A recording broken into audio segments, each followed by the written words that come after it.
In this video we look at type aliases, a simple way to give a complex type a clear, reusable name so your code stays easy to read. A type alias is simply a name you give to a type. Instead of writing out a long type every time, you write the alias.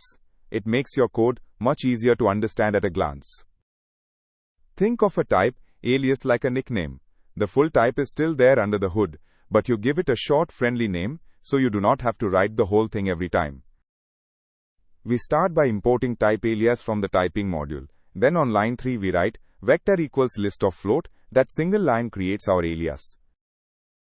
Now look at the two functions. Both use vector in their signatures instead of writing list of float every time. The alias is reused and the intent is crystal clear.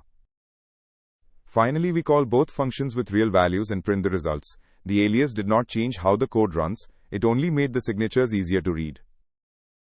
When we run the file, scale doubles each element and prints the new list, while dot product multiplies matching pairs and sums them to give 11.0.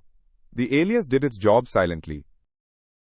To wrap up, a type alias is just a name for a type.